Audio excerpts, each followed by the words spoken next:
Hi everyone, I'm Sophie. I'm only 18, but I'm already the boss of a large research and technology company. What's my secret? I'll tell you everything. But first, we need to get into a time machine and go back to the very beginning of my story. Press like and let's get started. I always had a deep thirst for knowledge. My brains shone brighter than a Christmas tree. When I was 1, I could already read fairy tales before going to bed to myself. By the time I turned 3, I was already reading chemistry and physics textbooks for fun. I was a little genius. My parents, on the other hand, weren't smart at all. They barely graduated from school and never even thought about going to college.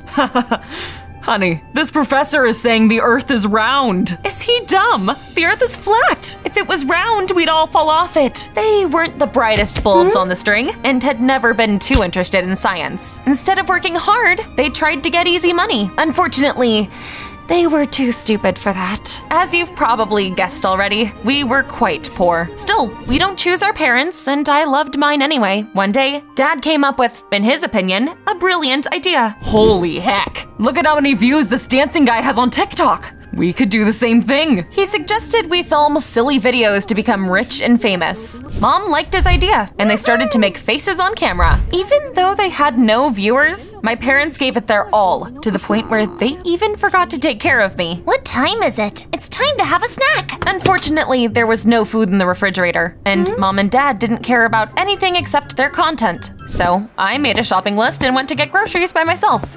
Hey, Mr. Seller, help me get the cereal from that shelf. I can't reach it. Are you alone here? Where are your parents? I was smart beyond my years, so I immediately came up with an answer. I'm 21. I just look young thanks to vitamin face masks. Okay. He scratched his head, confused, and I was on my way. That evening, I got bored and started to play with the Rubik's Cube. Have you ever tried solving it? It's quite easy. I ended up in the background of one of my parents' videos, and it went viral. Mom and Dad realized that I was their ticket to a comfortable life and filmed dozens of videos of me. For example, Mom made me a funny cactus costume and filmed me running around the playground and scaring everyone. Who wants a hug?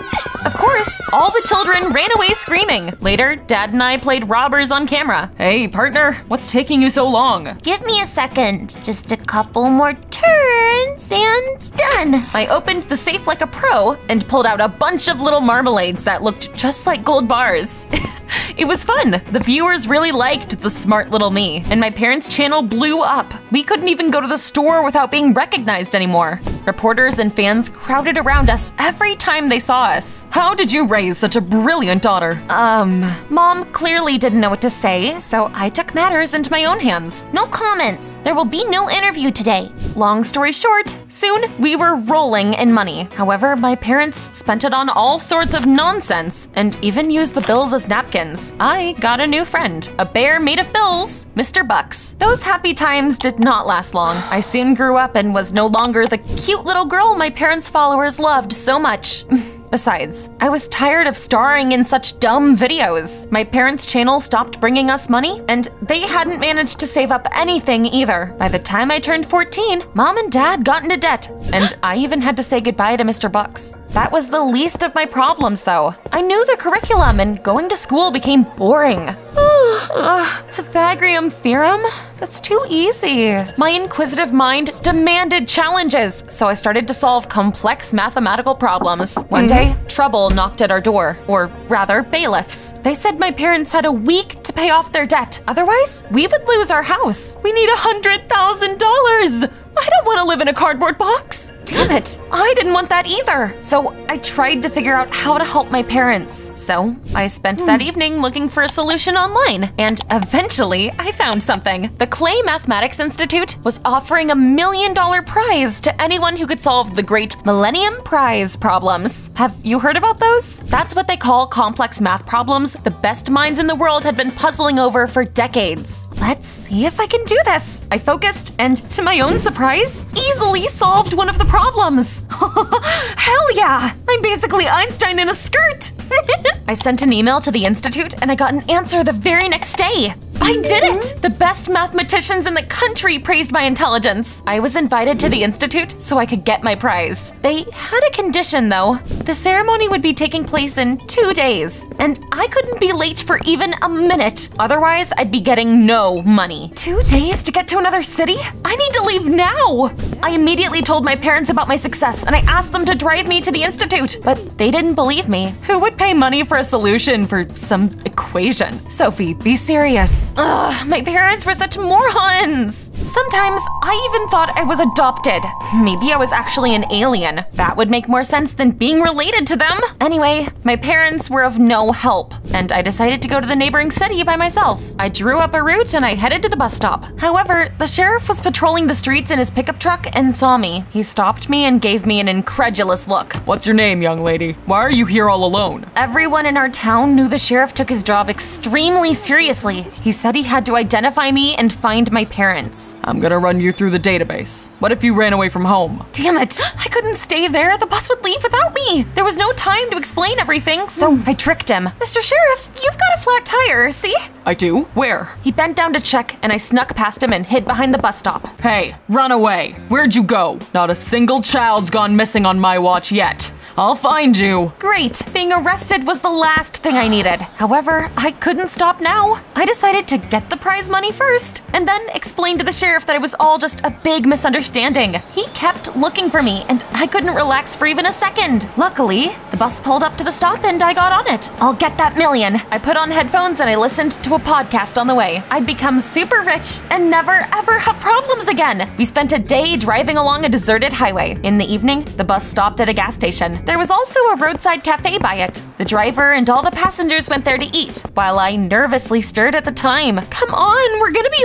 late! Do not worry, miss. The bus follows the schedule. We'll arrive on time. His words calmed me down a little, and I decided to eat too. I only just got my pancakes with syrup when I saw the sheriff's car drive up to the cafe. Was he following me like I was some sort of criminal? My worst fears came true. The sheriff walked in and started to show the visitors a video from his dash cam. It showed me running away from him and getting on the bus. Excuse me, has anyone seen this girl? I suspect she ran away from home. Holy theorems! I would definitely be late if he brought me back home now! I couldn't miss my chance to go down in history as the youngest mathematician. So I desperately tried to come up with a solution and eventually decided to hide in the bathroom until the sheriff left. I was a genius. I hid behind a tray of pancakes and slipped past the sheriff. Excuse me, miss. Have you seen… No, I haven't seen anyone. Phew, that was close. I ran into the bathroom and waited. Luckily, none of the passengers remembered my face. So the sheriff left with nothing. I saw his pickup truck drive away from the cafe through the window, and I left the bathroom. Once I got outside, I realized my adventures were just beginning. The bus had left without me. Luck turned its back on me. What was I supposed to do now? I decided to hitchhike and went toward the road. Let's pause here. Guys, never do this, okay? On with the story.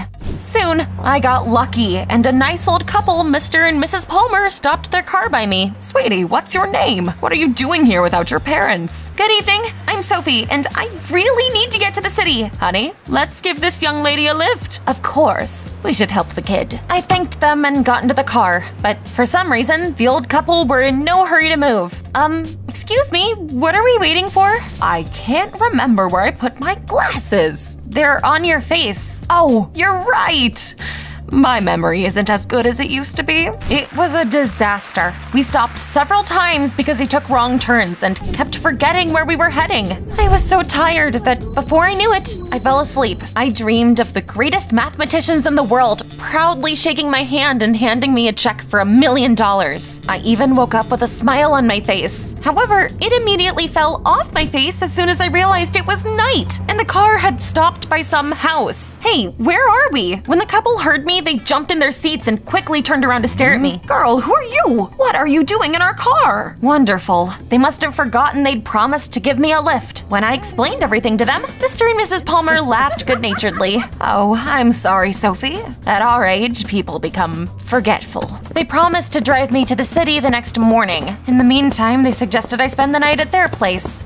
It wasn't like I had anywhere else to go, so I agreed. I woke them up early the next morning. We got in the car, but It wouldn't start. Oh, I'm out of gas. We must have forgotten to refuel yesterday. My eye was twitching. Solving the Millennium Prize problem was easier than getting to the Institute. I felt like I was about to lose it. But then Mrs. Palmer had an idea. Sophie, take our bike. You can use it to get to the city. Thanks. I'll return it on my way back home. I got on the bike and I rode it down the road at lightning speed. Come on, Sophie, hurry up. The city is so close. That wasn't the end of my misadventures, though. Soon, I was stopped by a local policewoman. She thought I stole the bike from the old couple. Mr. and Mrs. Palmer realized it was missing and called the police. Can you believe it? Had they forgotten they let me borrow it just 10 minutes ago? I tried to explain the situation to the officer, but she told me to wait until we arrive at the station. We got there and waited for the old couple. Of course, I knew that it was all a misunderstanding, and the Palmers would confirm I wasn't a thief once they remembered who I was. But I was still terribly nervous because I was running out of time. I was already in trouble, and then that annoying sheriff walked into the station. My luck was truly terrible. Good afternoon, colleagues. I'm looking for a runaway. Have you seen her? If he saw me, my parents and I would lose our house for sure.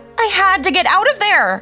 While the sheriff was talking to the cops, I tiptoed to the window and climbed out into the street. Then I ran down the road like my life depended on it. I could see the city up ahead. Yes, I was so close. Then I heard a car drive up to me. It was the sheriff. He caught up to me and got out of his pickup truck. That was it. I was done for. Here you are. It's dangerous for kids to be traveling without adults. I'm taking you back to your parents. I had always been a strong person, but at that moment, I couldn't help but burst into tears. The officer handed me a handkerchief and asked me why I was so upset and where I'd been going. I had nothing to lose, so I told him everything. The prize money was our only chance to keep our house. But everything's lost now. The award ceremony is in 15 minutes. There's no way I'm gonna make it there on time. Wait, I think I know you. Aren't you that smart kid from TikTok? I sniffed and nodded. The sheriff didn't quite believe me though and handed me a Rubik's Cube. Do you want me to prove it? Sure. It took me only a couple of seconds to solve it. The sheriff clapped his hands, delighted. Oh, it is you. I'm your fan, little genius. Get in the car, Sophie. We still have time. I couldn't believe the sheriff had agreed to help me. Then he turned on the siren and we hurried to the Institute. We ran into the building and I managed to get up on the stage at the last moment possible. Sophie Turner. Is Sophie Turner here? No? It's a shame she won't be getting any prize money then. Wait, I'm here! I was awarded the prize, and the best minds in the country lined up to congratulate me on my success. You're very smart, Sophie. You earned this reward. Thank you, Professor. After a small press conference, I could finally go home. The sheriff said he would give me a ride. I asked him to stop by Mr. and Mrs. Palmer's house on the way so I could return their bike. Thank you for trying to help, even though you almost ruined everything. Take care of yourselves. Who was that? I have no idea, dear. At parting, the sheriff handed me the Rubik's Cube and asked me for an autograph. After that, I finally came back home and told my parents the great news. Mom, Dad, I'm back. You didn't believe me, but I really did earn some money. Sophie, when did you leave the house? Wow, my parents hadn't even noticed I was gone for a few days. It was like they were the kids and I was the adult. But what mattered more was we paid off the debt and we were allowed to keep the house. Mom and Dad wanted to spend the rest of the money on dumb stuff. But I wouldn't let them. I spent it on education and never regretted it. At 17, I graduated from the university with honors. By the time I turned 18, I started my own company. As for my parents, I sent them to college. Wow, the earth is round after all. I didn't know science was so interesting. I'm proud of their success. Knowledge is wealth, after all. What was the last book you read? Tell me in the comments down below. And don't forget to press like.